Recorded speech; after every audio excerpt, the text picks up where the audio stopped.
1938 में ब्रिटिश प्रधानमंत्री Neville Chamberlain Adolf Hitler से मिलने म्यूनिख गए। यूरोप में बढ़ते तनाव के पीछे के व्यक्ति को समझने के लिए बेचैन, युद्ध का खतरा मंडरा रहा था।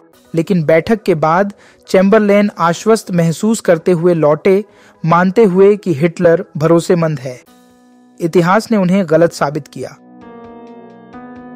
हम चैम्बरलेन जैसे बड़े फैसले नहीं लेते, पर हम लगातार अजनबियों के बारे में राय बनाते हैं, चाहे काम पर, पार्टियों में या रोजमर्रा की जिंदगी में। सच्चाई यह है कि हम अनजान लोगों को समझने में बहुत कमजोर हैं। ये किताब बताएगी कि किसी के चरित्र का अनुमान लगाना क्यों मुश्किल है और कैसे हम आसानी से विश्वास कर लेते हैं और झूठ पहचानने में कमजोर हैं। गहराई में जाने से पहले एक छोटी सी बात। इस वीडियो में हत्या और अन्य प्रकार की हिंसा जैसे कुछ संवेदनशील विषय हैं। तो इस उदाहरण में वे शामिल हैं। न्यूयॉर्क के जमानत न्यायाधीश सोलोमन को ही लीजिए। वे मानते हैं कि आरोपियों से बात करके और उनका व्यवहार देखकर वे उनका सही आकलन कर सकते हैं। लेकिन 2017 के एक अध्ययन से पता चला कि एआई ने उन्हें पछाड़ दिया। एआई को सिर्फ आरोपियों की उम्र और अपराध रिकॉर्ड दिया गया, फिर भी उसने जज से बेहतर जमानत फैसले लिए। मानव जजों द्वारा छोड़े गए आरोपी एआई द्वारा चुने गए लोगों की तुलना में 25% ज्यादा अपराध करते थे। हम अक्सर आमने सामने बातचीत से लोगों को आंकने की अपनी क्षमता को बढ़ा चढ़ाकर आंकते हैं, पर सबूत भ्रामक हो सकते हैं। 2001 में मनोवैज्ञानिक एमिली प्रोनिन ने एक प्रयोग किया, जहां लोगों ने GL- जैसे शब्दों में अक्षर भरे और पूछा गया कि उनके चुने शब्द क्या कहते हैं। ज्यादातर प्रतिभागियों ने अपनी पसंद को बेमतलब बताया, पर जब दूसरों के चुनाव का विश्लेषण करने को कहा गया तो उन्होंने कुछ अक्षरों के आधार पर अजनबियों के व्यक्तित्व बताए।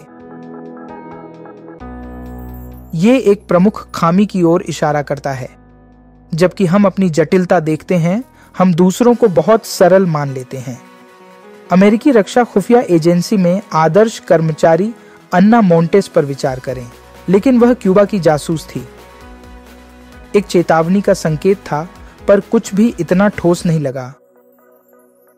यह एक व्यापक सच्चाई को दर्शाता है।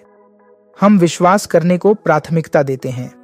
टिम लेविन का प्रयोग दिखाता है कि हम झूठों को केवल 54% बार सही पहचानते हैं। हम मानते हैं लोग सच बोलते हैं, जब तक कि कोई ठोस सबूत न हो। यह प्रवृत्ति फायदेमंद है क्योंकि अधिकांश बातचीत ईमानदार होती है।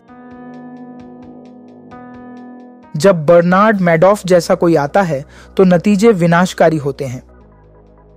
हैरी मार्कोपोलोस, एक स्वतंत्र जांचकर्ता, मैडॉफ की चालों से नहीं चला गया। वह संदेही था क्योंकि वह धोखाधड़ी देखकर बड़ा हुआ था। मार्कोपोलोस ने बार बार मैडॉफ के असंभव लाभों के बारे में चेतावनी दी,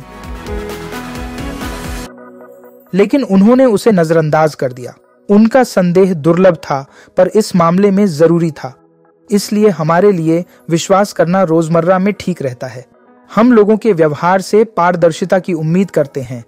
फ्रेंड्स को बिना आवाज के देखने के बारे में सोचें। आप अभिनेताओं के चेहरे देखकर कहानी समझ सकते हैं, पर जीवन कोई टीवी शो नहीं है। पारदर्शिता भी वांछनीय हो सकती है। अमांडा नॉक्स का मामला लें, जिसे इटली में अपने रूममेट की हत्या का गलत संदेह था।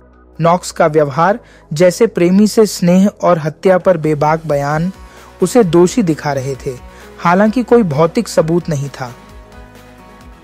उसके व्यवहार को गलत समझा गया, जो साबित करता है कि स्पष्टता अक्सर भरोसेमंद नहीं होती। फिर शराब और यौन सहमति का मुद्दा है। स्टैनफोर्ड में ब्रुक टर्नर का मामला दिखाता है कि शराब कैसे फैसले और सहमति को प्रभावित करती है। वॉशिंगटन पोस्ट के सर्वे से पता चला कि लोग सहमति की परिभाषा पर भी एकमत नहीं हैं। कुछ मानते हैं कपड़े उतारना काफी है, जबकि अन्य के लिए ना न कहना पर्याप्त है। अस्पष्ट सीमाएं और शराब खतरनाक स्थितियां पैदा कर सकती हैं, जिससे सहमति का आकलन और मुश्किल हो जाता है। सबक साफ है, हम अजनबियों को समझने में उतने अच्छे नहीं हैं जितना हम सोचते हैं।